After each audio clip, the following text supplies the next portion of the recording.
Hello, everyone. Welcome to Retire with Style. I'm Alex, and I'm here with our trusted companions, Wade and Bob. Hey, how are you guys doing today? Doing That's well. that's for you guys. Yeah, yeah. These are Yeah, these we're are good Bob, very here. well scripted intros here.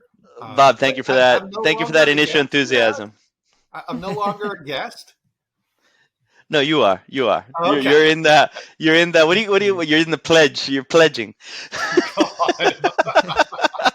God, you see, I thought that would go the nice way.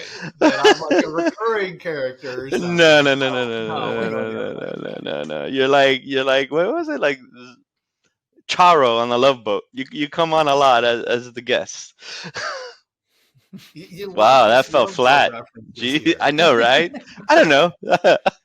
Brings me back to the halcyon days of my youth. What can I God. say? uh, SAT hey, word for I the got a day.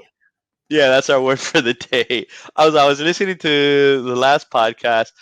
Bob and the last two he has thrown out some zingers. We'll see what he comes up with today. It'll be nice. It'll be nice. All right. So what are we talking about today, Bob? So this should be. I think this will be a fun one. This is talking about technical analysis. So this is, you know, basically it's the one with all the crazy charts. So technical analysis is, when you see people talking about, all of these really weird things about trying to predict what kind of an individual stock or maybe an index or something will be doing based on how it's moved in the past and usually relatively recent past. That's technical analysis. It's using those charts, so price movements, and also the liquidity and some of those types of things to really try and get a sense of what's going to happen next. How is the market going to be moving in the usually relatively near future?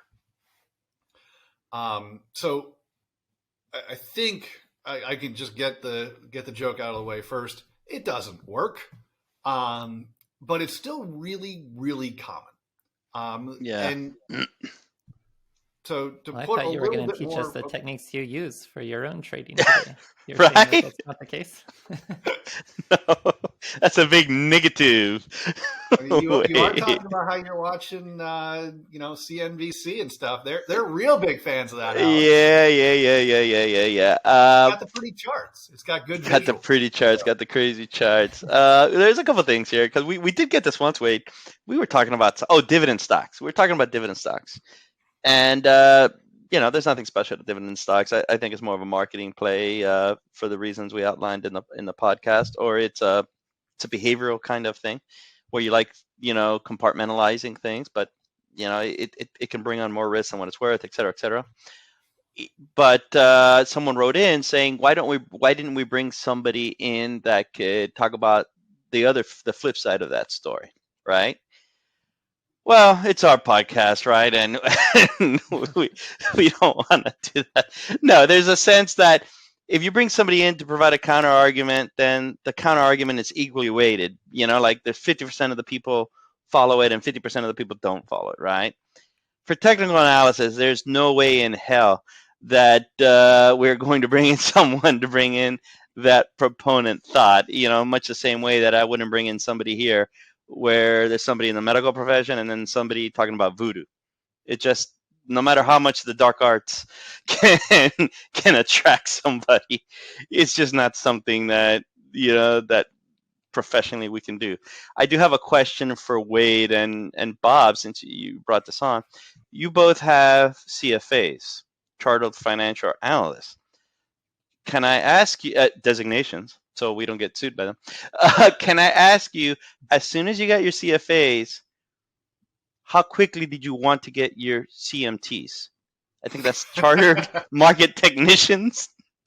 How quickly was it that you decided I'm going to do this one? This is the triple crown. I'm going to do this one. This is step two. it was Well, tough in the passing on the CFA, opportunity. So, but in the CFA designation, they do teach you about yeah. technical analysis. It's kind of schizophrenic where they teach you that markets are random and you can't really do this sort of thing, but at the same time, they also teach you the techniques. Although I guess Yeah, that's a little bit about you're what we're still doing today tested as on well. whether you can do this or not, or at least follow the patterns. So I don't know. To me, it's there's a little bit of point blank. Let's get it out of the way, right? And if you don't like what we say, you can change. To listen to some other thing. But the reality is, it's kind of lazy thinking. I don't know what would possess anyone to get a CMT. Frankly, professionally, and you may be someone listening in and hating me, and that's fine. Get in line, kind of thing. But really, what would it's almost like the person that got the CMT was a person when they were taking the CFA, they failed, so they got the CMT because that's what was left, and they probably, while they were taking the CFA, were noticing patterns in the answer sequences of A, B, C, or D, and just went through the trouble of like answering in that way. That's my take, Bob. What do you think? I think I will be honest. I think everyone does look for those patterns on those Scantron sheets. Let's just all be honest with ourselves here. We are looking there. We are making sure that I haven't said B in a while. I'll watch out for those. But yeah, it's probably just as effective to answer. Yeah, exactly, just as effective as well. But let's go into the reasons why. Because I now, with my serious cap on, but not really. No, this is look. It's an easy kind of thing. It's very easy. It's almost like the Cliff Notes of Cliff Notes, where there's no math involved, and how easy. Well, there's this sense that there's numbers involved, but there really isn't. And it's very easy in a news show to talk about resistance levels and ceilings and bottoms and floors and whatever, right? It just is. You don't need to do a lot of homework behind it, and so it's an easy thing, and it gives this sort of false sense of what's the word here? Quality analysis, behind it, when there's really not. I mean, there really isn't. And Bob, take it away. Why isn't there? Why isn't there that level of analysis? Why is this kind of a crock, really? And the like. I think a good way of starting this is, if we break this down and look at it from their point of view, what are the four big assumptions that technical analysis is making here? And we can kind of start from there and start pulling it apart a little bit. So the first big one is prices are determined by supply and demand. That's really what they're looking at with those charts. How is the price that moving? Sounds reasonable. That's perfectly reasonable. Yes. We're done. Gotcha. We don't need to go any further. Prices are determined by supply and demand. And sure. Yes. Good. Number two. Yes, good. Yep.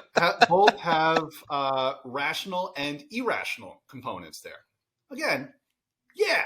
Okay. Check that box. I'm on board. But this is the one where I start thinking, okay, yes, but where are you going with this? The next up is it's difficult to sort out why shifts in supply and demand occur, but those shifts can be observed in stock price movements. Again, that sounds reasonable. Sure. Yeah. Okay. I'll add this one. Now you add the wrinkle of after the fact, maybe post hoc. Yep. That's the only thing I would add in parentheses there. Exactly. Well, anytime the price changes, it's a shift in supply and demand, right? Yeah. No. Again, on its face, that statement is absolutely true. But you have to start wondering, okay, why are we making this statement? What are we going to try and do with this statement? It's when you start getting those slippery little arguments thrown in, like in political conversations type of thing.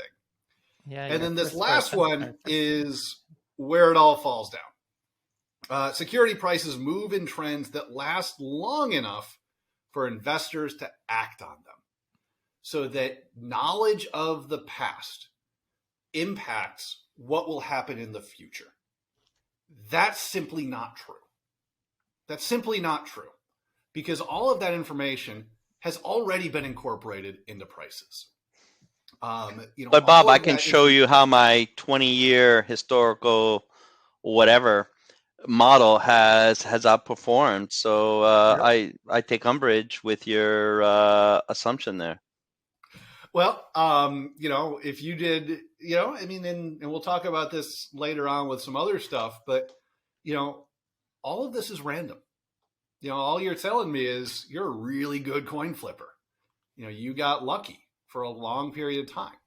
We're not talking about all of those other people who didn't get lucky, who didn't do well over the past 20 years or whatever number of years you want to talk about. At some point, someone's going to do really well just by chance. Okay, and I'll just I just did it kind of like to socialize. I'm thinking about if someone's listening in and is a big proponent, they may say something like that. But we'll answer this in detail later. I mean, Yep. we can continue with Yep. the sort of So- the foundational pieces. Yeah. So, that idea that knowledge of the past tells you what's going to happen in the future, again, just straight up does not work. I don't know how to say it any more clearly, and we can get into kind of why and all this type of stuff, but most people agree with that statement. Even I bet if you were to ask a lot of technical analysts, they would agree with that statement, not realizing what they're agreeing to.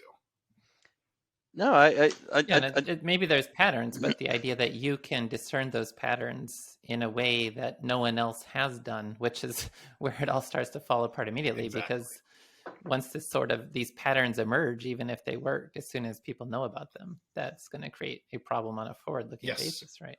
But wait, Yeah, no, I don't buy a stock. I was going to buy, I don't know, I was going to buy Tesla, at the beginning of the year, but I didn't want to buy it because it had gone down so much and it just wasn't ready for me to buy it. So I waited 2 weeks, it went up, I bought it, and now it's up another 60%. So there, you're wrong. Yeah, so you did just your gave up technical those 2 analysis. weeks of returns then, huh? No, I'm just thinking it's a bit of a straw man that I'm providing, but the reality is I think that's people think that. Yeah. We get that kind of feedback. No, but I never buy a stock. I look at it for the previous 2 weeks to see where it's going before I buy, and you know what? That works for me. Yeah. Yeah. So part of that, I would say, is there's always the tendency stocks tend to go up over time. So there's always that. There's a tilted random walk. It's not a big tilt, but it's there. And we're really good at fooling ourselves. You guys have talked about behavioral kind of finance and behavioral biases. We're really, really good at fooling ourselves. We don't remember when we screw up, or we choose to forget when things don't work out, or there's a reason it didn't work out. It wasn't my fault. Who could have predicted what Elon Musk said? Well, actually, that one probably no one can, but there's always something else happening. Okay, here you go. Here are the academics talking about, okay, it's going to be about these sort of theories that don't pan out, and they knock me down because I'm using momentum. I get it. Yep, that's right. We're just mean people. No, I mean people say that, right? I mean, Yeah, you hear that. So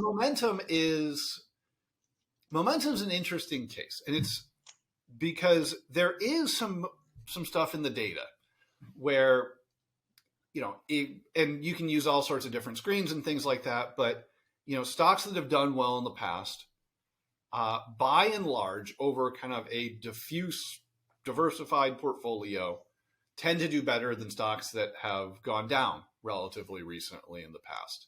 And this is actually one of the really, really big questions in finance and investing right now. What's going on here? Because it's very, very firmly in the data. There's a relatively big premium depending on how you slice and dice things. But why? Why are we seeing that? We understand why stocks have a higher return than bonds. We understand why, value stocks over the very long term have a higher return than growth stocks on average. And we're going to be speaking about this in future episodes. We'll get into that in, Yeah, these episodes we're kind of knocking down kind of certain pillars that shouldn't be Right. standing. So the question now becomes, okay, all of that's really great. Why do stocks that have gone up relatively recently, why do they outperform stocks that have gone down relatively recently? And vice versa? And vice versa. It's a premium, so it's, the returns of the good Yeah, stocks I guess. minus the returns of the bad stocks.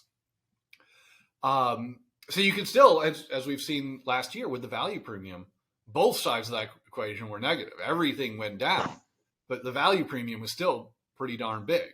But going back to momentum, I think most, at least intellectually honest people who are doing momentum, AQR and all these other firms, they'll be among the first to admit, yeah, I don't really have a good story for why. I just know it's there. I just Wait, it's supply and demand. It's supply and demand. We don't know. I mean, maybe it is. Maybe there's some media effect. Maybe there's some analyst effect. Who knows? We don't have a good story yet. And they're simply saying, okay, we've got, 30 years of data on this. Jagadish Titman was, I believe, in 91. That was kind of the first paper really talking about this momentum effect. We've got 30 years of data where everyone knows about this, and it's still there. So the chances of it going away are relatively small. On the other hand, you have people like myself who look at this and say, yeah, that's really weird. It's probably not going away. But before I want to put my money there or put clients' money there, I want to have some understanding of what's actually going on here, given that we have all these other ways of approaching this. So there's a lot going on there. So I think if someone's listening, I think one of the key points you made is that you're looking at this from a portfolio construction level, not necessarily individual stocks. This isn't what we're talking about right now. Is not technical analysis per se, but it's more like there's a funny little thing called momentum in the stock market, and the reality is that it does exist, but there's no story behind why, and that's important at the fundamental level because it helps gives this foundational reasoning why something is there. If not, you're always in danger of data mining. You're always in danger of doing kind of silly things, from a scientific perspective. Now, could it be used within the portfolio construction construct in a diffuse way? Yes, it can be, and we'll get into that later on. But this is not the technical analysis that we are talking about. We're talking about, how it could be used on potentially portfolio construction and using it to our advantage in addition to the other complementary factors. But in terms of what you're listening to on CNBC, where they're talking about the head and shoulders, this and that, and all of that kind of stuff, that's silliness. That's something completely different. And we were alluding to it earlier. I don't know why it's so pervasive within the industry, because studies will show over and over that it is silliness. We're not going to just review them, and frankly, even if we did, I don't think it would matter, because at the core, the story behind it kind of just doesn't hold, and so it's not necessary. But Bob, or Wade, what are, I don't know, just on a personal level, why do you think are some of the reasons that it's taken advantage of, or what are four big advantages that you could see, let's say, if it did work, that they have, that people kind of hang on to? Well, yeah, I think Bob's talks about a couple of potential advantages that are identified, and this was even in the CFA curriculum. Actually, Wade, since we're talking about this, yeah, Bob said, you mentioned that this is in the CFA curriculum. These four advantages are literally from the CFA curriculum. So, wow, yeah, that is cool. It's quick and easy. It's quick and easy. I like that. It doesn't require digging into company balance sheets. You don't have to worry about accounting data and price to book ratios or anything like that. GAAP, SMAP, who cares? It does bring in the idea that there's some sort of psychology because of that. This idea that there's rational and irrational factors at work in determining the movement of prices. And it gives you some clues about when to buy and sell particular assets. So Yeah, those are so the advantages, but I mean, does think it about work it. would be the big question. We'll teach you how to trade in the stock market without teaching you anything actually about the stock market, right? It's kind of the lazy person's way of thinking. And just if you take a step back, every freaking scam in the world, when you peel the onion far enough, it's about, hey, look, lots of money, no work, here you go. Right? I mean, I don't know. There were those commercials. I don't know whatever happened. I think it was I will teach you to trade or something like that.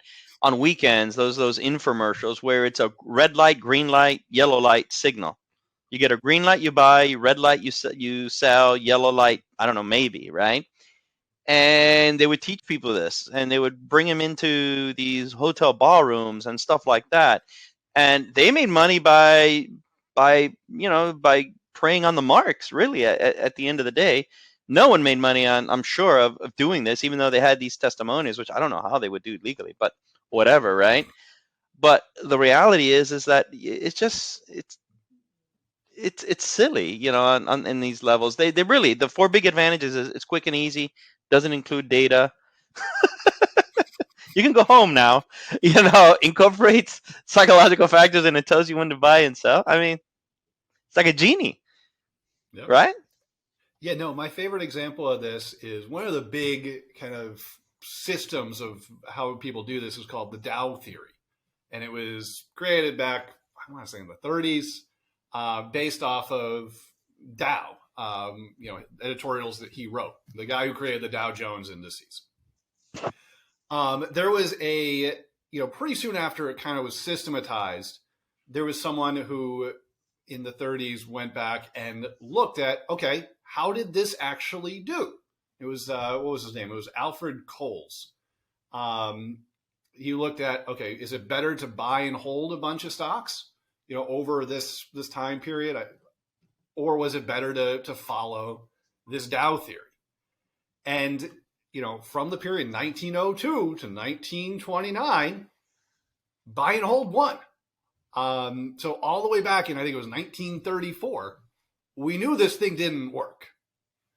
People are still using at least a modified version of Dow theory right now, nearly 100 years after it was already shown it didn't work.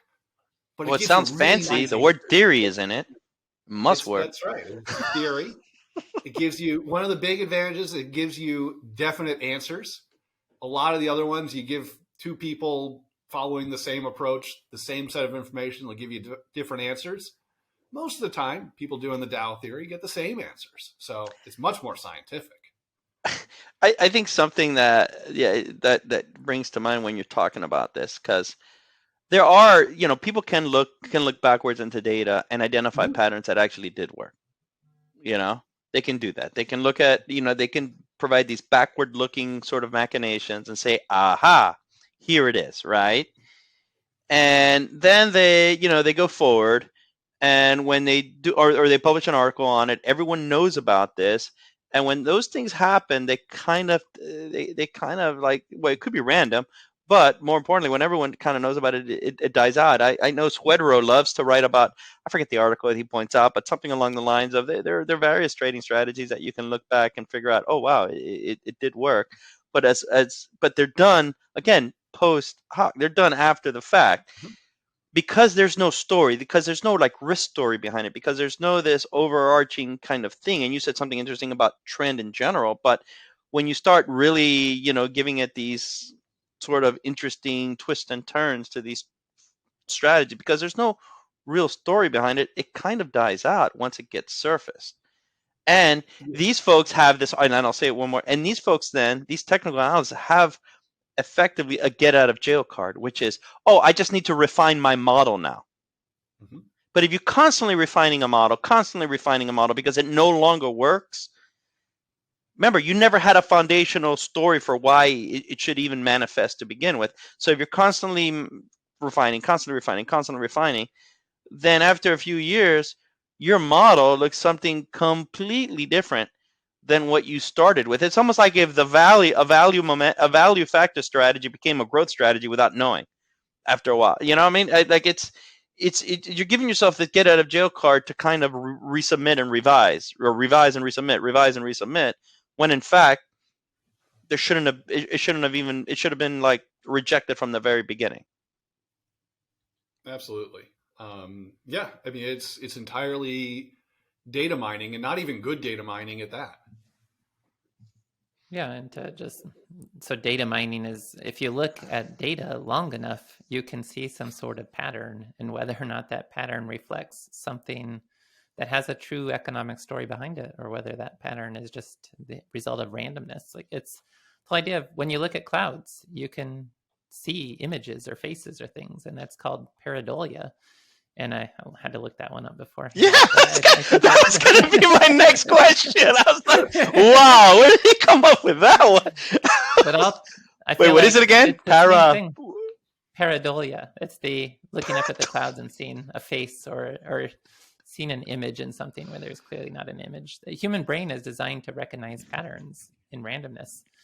And that's what I think a lot of this technical analysis is if you look at random data, eventually you're going to see some sort of pattern in it. And that's then, does that pattern mean anything? And is it useful on a forward-looking basis is the big question at that point. I agree. I think, look, I think what really put this to rest for me, and I don't know the study off the top of my head anymore, because once I read it, not that I read it, but once I read about it, I'm more of a abstract kind of guy, and I go to the conclusions afterwards. But once I came across it, I was like, okay, there's nothing here, time to move on. And I don't bother. But there was a study that effectively, gave random patterns to folks. Literally gave random patterns to professional chartists. All right. And then gave stock patterns to those professional chartists. And it asked them to indicate which one's fake and which one's real. You know where I'm going with this? They couldn't tell the difference. All right. And so sit back and think about that for a second. All the people that are listening in and they're thinking to themselves, yeah, but what if? Yeah, but, that kind of thing, right? So think about if I would create random, like, heart rates. What do you call that thing when you take, they get your heart. EKG? Yeah, EKG, right? You get an EKG, right? Remind me, Bob, to go to the doctor after this. You get random, like, heart rate patterns, right? You create them. You create random ones, just so whatever. You just go crazy, right? And then you have actual EKGs, and you show them to a doctor. I think you'll get a completely different sort of result. They would know, like, hey, this person should have been dead 10 years ago, versus, okay, this person, whatever, right? And so if a professional cannot tell the difference between just random charts and an actual stock pattern, and the random charts, they were giving it all, this is the Head and Shoulders, whatever, this is the dead cat, whatever, that kind of thing. What does that tell you about the profession? It's a joke. You need to run. And like when you hear this thing on, like, CNBC, when they get into the whole, the S&P is definitely hitting on resistance, and I wouldn't buy until it drops below this, because that's the sweet spot. Those guys have no clue what the hell they're talking about. They really don't. They're just saying that because it fills up airtime. And it's easy to say, and it comes across like this air erudition, but it's just like complete silliness, to a degree that it's professionally irresponsible. But they go ahead and do it because it's easy.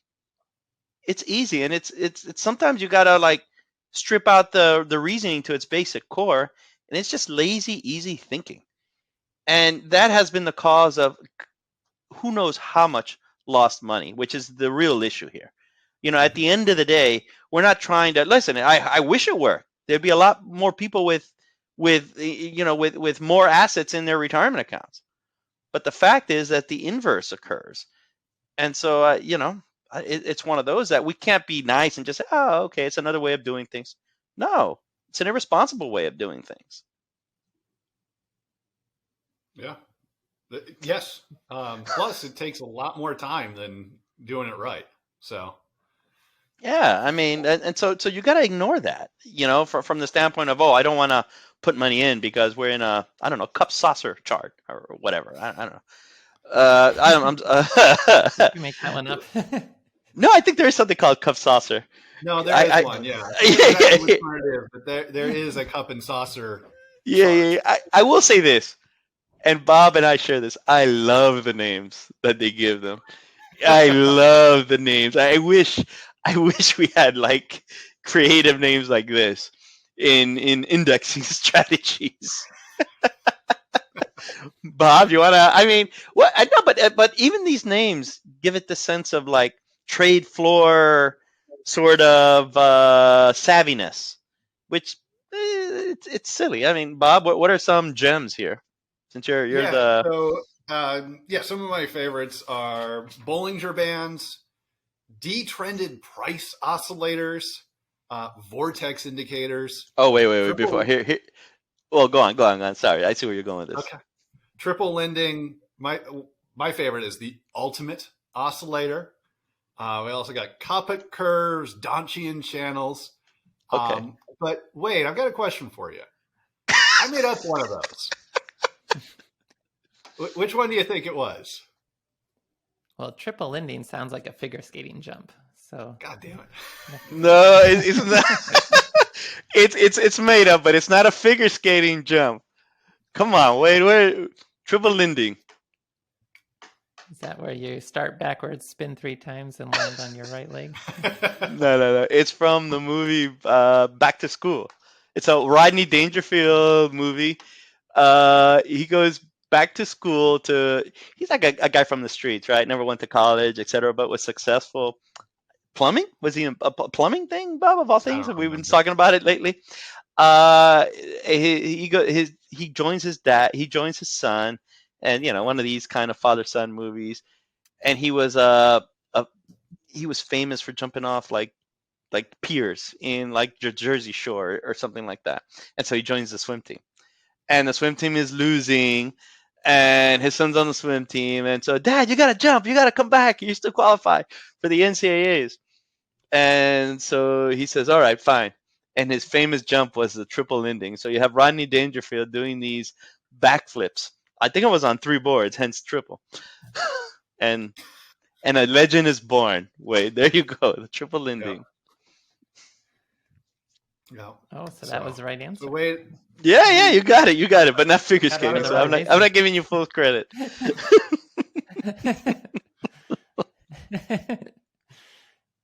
But so yeah, but we can make jokes about all this stuff, and it's really easy to do. The quite Donchian obviously. channel? It's What the not hell a- is that? It's not a stretch to come up with this joke here. You have the Donchian channel. What is that?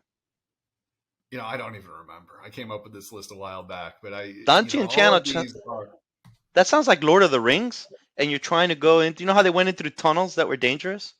It Mhm. sounds like, oh my god, we got to go through the Donchian channel.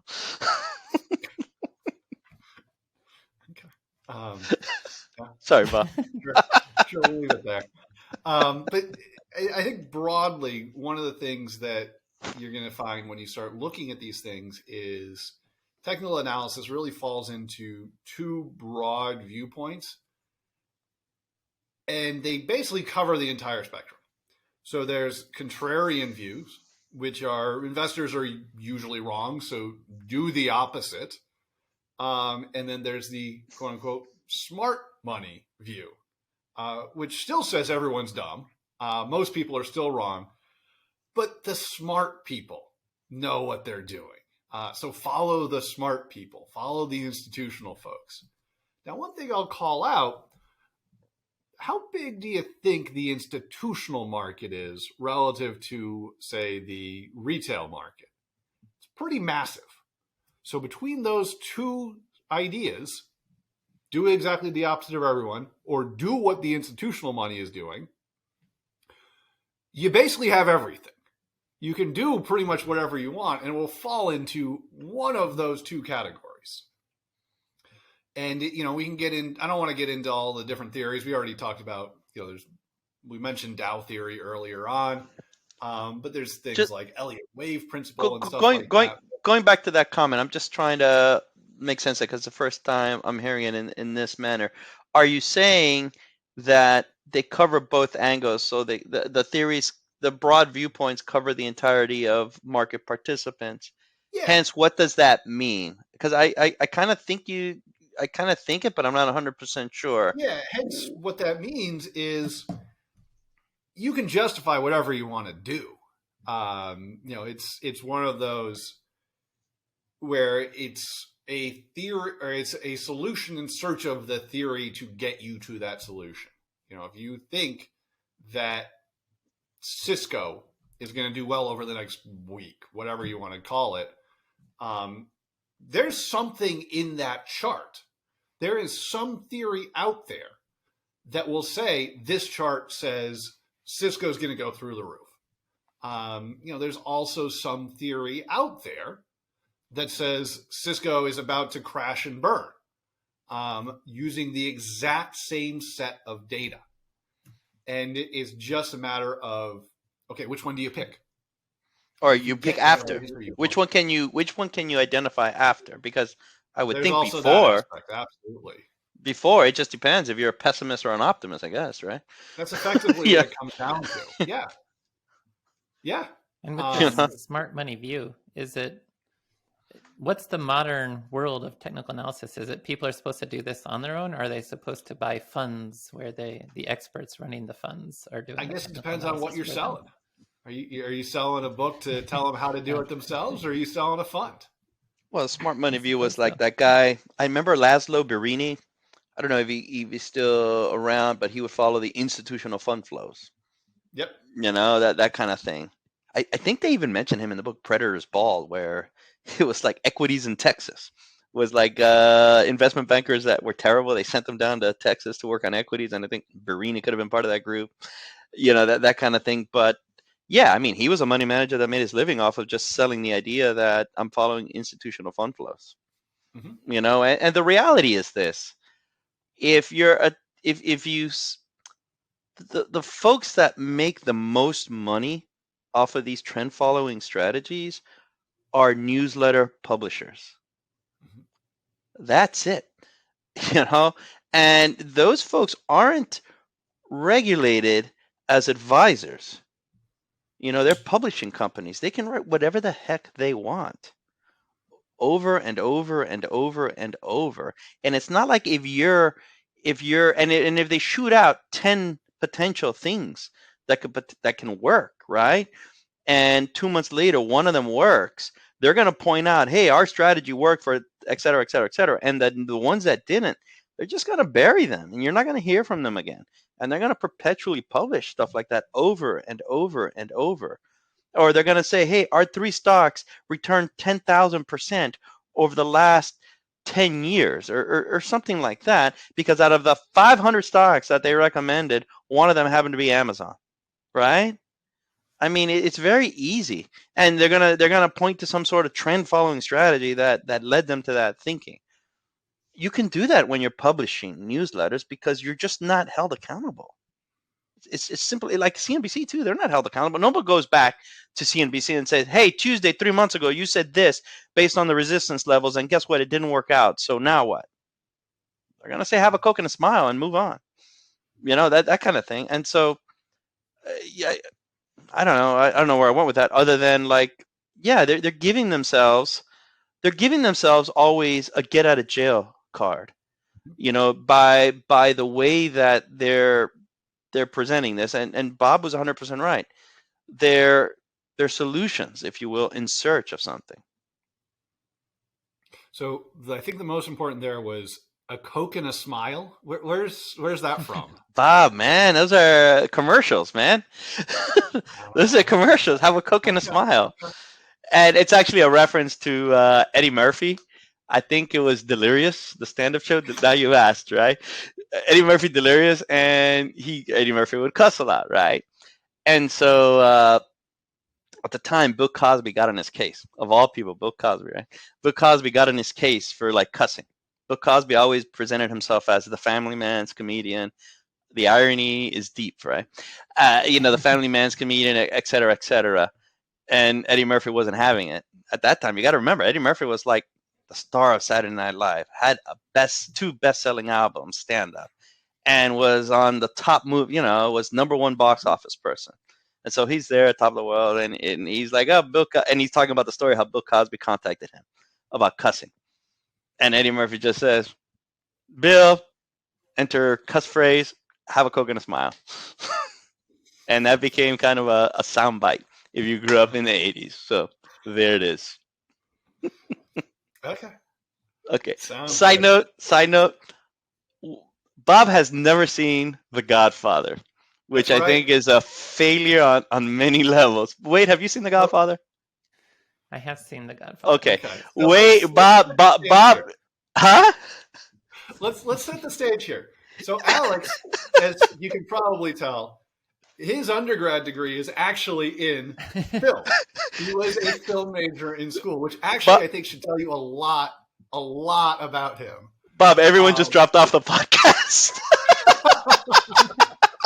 So, what? I'm out of I here. have never seen Godfather. At this point, it is pure spite that Alex keeps telling me I have to. So I will not do it. Well, I mean, it's art. No, but Bob initially said, "Oh, it's because it's beyond my time barrier," that kind of thing. And I'm like, that's a silly long answer movie. because, yeah, but so what? It's a stupid answer because it's not like I've seen Citizen. I wasn't born during Citizen Kane. I wasn't born during Rashomon. I wasn't born during whatever. All these movies at a certain point. It's your job as an American citizen to watch Godfather. In fact, I showed it to my kids. I want to say about a month ago. Simply because it's, how can you not? It's art. Godfather 2 is coming up. But how do we get into this? Oh, you asked me about have a Coke and a smile. Wade, I don't know. What do you think about this whole Godfather nonsense? I haven't seen Godfather 2 yet, but you haven't seen Godfather? Oh my goodness, Wade. Or Godfather 2 in many ways is better than Godfather 1. It's amazing. It's an amazing film. I mean, I'll just leave it at that. I'm stunned. Yeah. Let's go back to technical analysis. I don't know how to recover from this movie choice of you two. Yeah. So why have a Coke and a smile? Action.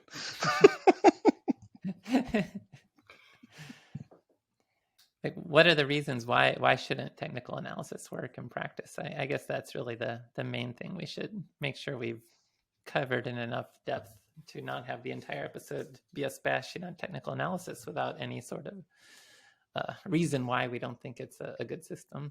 So, voodoo is not good enough reason for you, Wade?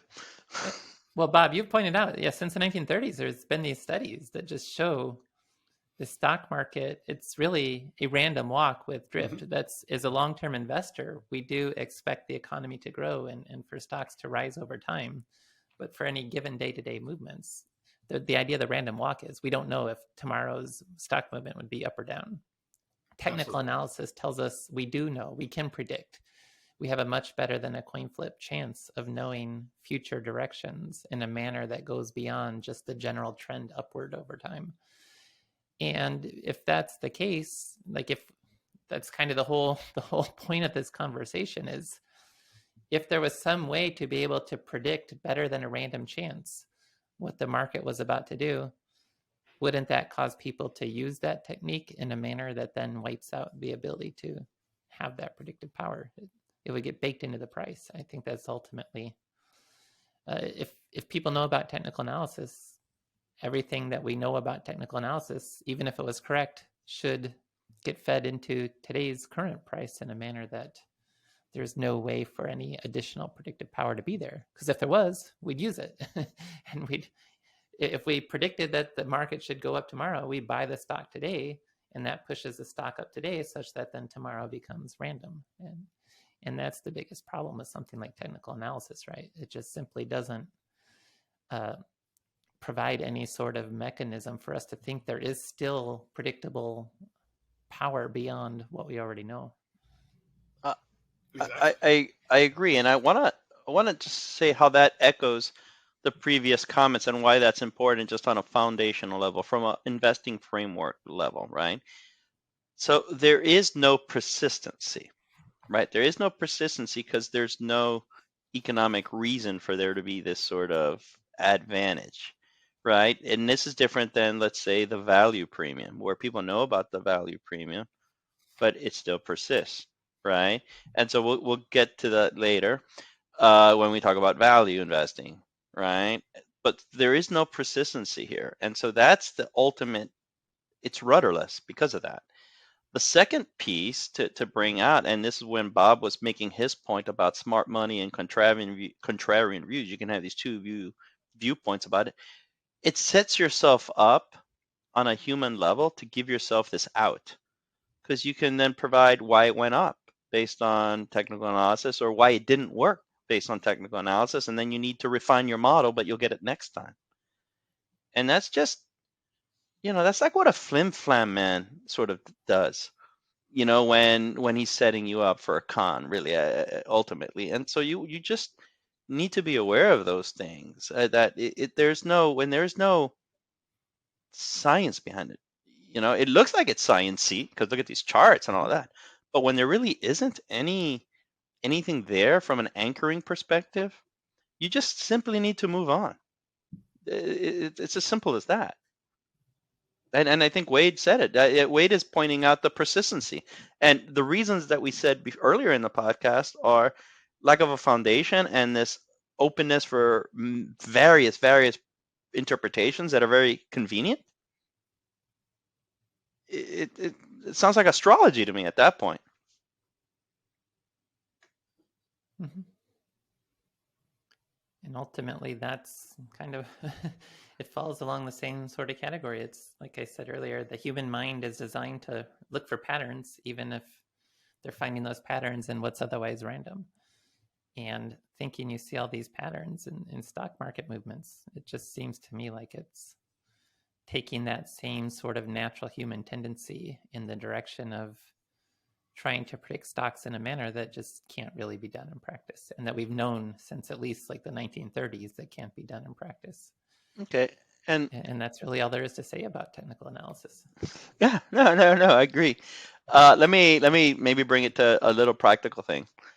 Bob, have you ever used technical analysis in any way, shape, or form to get into or out of a position? No, I have not, Alex. Okay, no, fair enough. I'm just, and this is not like dollar cost average or this or that. This is just like, have you ever thought, hey, I've got money's burning in my pocket, I want to put it in, but not yet. I'm just, so people know that we walk this talk, Wade, yourself, and I didn't ask anyone beforehand, so I'm flying blind here. Do you imagine if Wade says yes all the time? Wade and There's yourself. Some compliance officers who are throughout our careers listed very carefully. To these but do you use this in any way, shape, or form? No. There's the general idea is stocks hopefully will go up over time, and so if you have money to invest, just put it in the market. Don't try to say, oh, next week it's going to be a better investing environment. Yeah, when it hits the moving day average or something like that. All right. Yeah, and myself, I think you know my answer. It's a big no. So there we are. Anything else for today? No, that'll do it. But we maybe preview what's coming next, Bob. Now that we've gone through technical analysis. Next week we're actually going to talk about, I think, something that's actually a lot more interesting, which is fundamental analysis, which is when people are trying to predict what a stock price or a price level or whatever it might happen to be should be at. Now, it doesn't work for most people, but it does provide some really, really important stuff going on in the markets. And we're going to dig into what exactly that means next week. But it's a much, much more interesting story to tell than technical analysis. It just don't work. Fundamental analysis, it works depending on your definition of work. All right. That's where we have to start digging into balance sheets, right? That is where we start digging. You actually have to now do work. You actually have to do work, unfortunately. There are actual spreadsheets involved in this one. So okay. Yeah, but Bob, you're a wizard at Excel. Something. Don't worry about it. Ah. All right, Bob, have a Coke and a smile, buddy. Something quick. What'd you say, Wade? I'm sorry. So thanks, everyone. No, I was looking for something quick and easy. It sounds like fundamental analysis may not be the one for me. No.